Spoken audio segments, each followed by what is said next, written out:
আলাইকুম।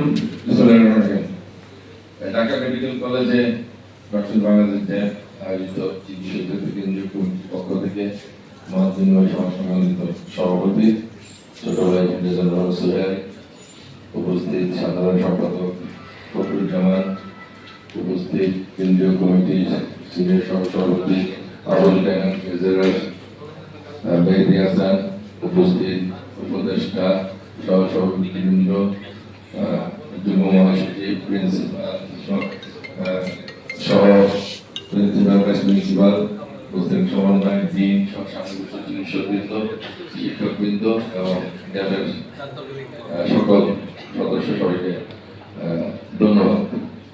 আজকে ফাল্গুন মাস, ফাল্গুনের শুভেচ্ছা, আগামী দিনের পথ চলার শুভেচ্ছা, তারেক রহমানের পক্ষ থেকে শুভেচ্ছা। আর আমাদের প্রেসিডেন্ট হারুন ভাই সবার কাছে দুঃখ প্রকাশ করেছে, উনি অন্য একটা কাজে আটকে গেছিলেন, যার জন্য উনি আসতে পারেন নাই। উনি পরবর্তীতে আপনার কাছে শুভেচ্ছা বিনিময় করবেন।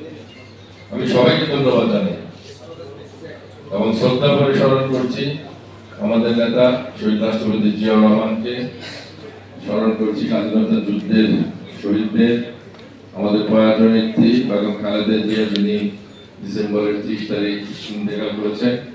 সবাই ওনার জন্য দোয়া করবো। আরাফাত রহমান কোকো, ভাষা আন্দোলন, যার শহীদ আমাদের পাশে, সেই আন্দোলনে তাদের শহীদের বিনিময়ে আমরা বাংলা ভাষা পেয়েছি। তাদের গত 17 বছর আন্দোলনে, গণতান্ত্রিক আন্দোলনে যারা শহীদ হয়েছে, সেই সব নেতাকর্মীদের, জুলাই আগস্ট বিপ্লবে যাদের শহীদ হয়েছে, সকল নেতাদের প্রতি শ্রদ্ধা জানিয়ে আমি আমার বক্তব্য শুরু করলাম। তাদের আত্মত্যাগের মাধ্যমে আমরা গত 12 তারিখ যে নির্বাচনের মাধ্যমে বাংলাদেশের বিএনপিকে সবাই ভোট দিয়েছে, এই জন্য আমি সবার প্রতি কৃতজ্ঞ, বিশেষ করে চিকিৎসকদের প্রতি কৃতজ্ঞ। তারা জুলাই আগস্ট বিপ্লবে ঢাকা মেডিকেল কলেজে যে চিকিৎসা দিয়েছে আমাদের সন্তানদের, এই জন্য সবার প্রতি ডক্টর বাংলাদেশের পক্ষ থেকে কৃতজ্ঞতা জানাচ্ছি। ডক্টর বাংলাদেশ ল্যাব এবারের নির্বাচনে সর্বোচ্চ কাজ করেছে। আপনারা জানেন সারা বাংলাদেশে মেডিকেল ক্যাম্প সহ নির্বাচনী প্রচারণা অংশগ্রহণ করেছে। এই প্রচারণায় যারা অংশগ্রহণ করছেন সবার প্রতি ডক্টর বাংলাদেশ ল্যাবের কেন্দ্রীয় কমিটির পক্ষ থেকে আমি কৃতজ্ঞতা ও অভিনন্দন জানাচ্ছি। এই বিজয় শুধু বিএনপির বিজয়, এই বিজয় বাংলাদেশের প্রতিটি মানুষের বিজয়। আমরা স্বাধীনতা যুদ্ধের পর দ্বিতীয়বার 54 বছর পরে স্বাধীনতা রক্ষায় যে আমরা ভোটাধিকার প্রয়োগ করেছি, গত 70 বছরে ভোটাধিকার প্রয়োগ করতে পারি নাই। আমি মনে করি বাংলাদেশের জনগণ সঠিক সিদ্ধান্ত নিয়েছে। এই সঠিক সিদ্ধান্ত কেন নিয়েছে? দেশের স্বাধীনতা সার্বভৌমত্ব রক্ষা করার জন্য। বাংলাদেশের রাজনীতিতে, বাংলাদেশের নির্বাচনে যখনই স্বাধীন সার্বভৌমভাবে সবাই ভোট দিতে পেরেছে, তখনই একটা দল ক্ষমতায় আসতে পারছে, সেটাকে বিএনপি।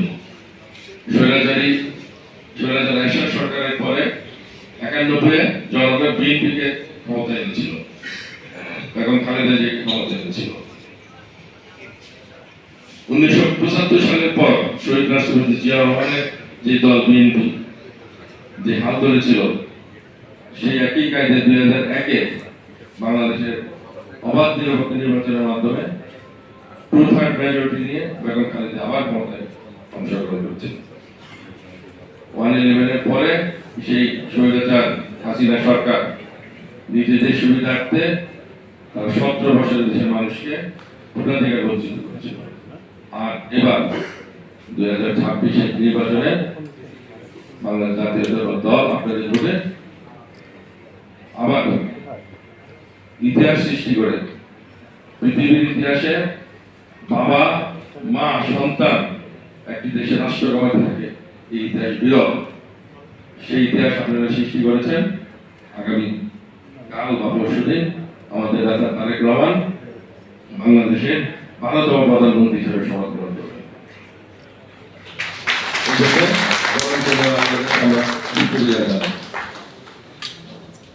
বিজয় অর্জন করা সহজ, স্বাধীনতা অর্জন করা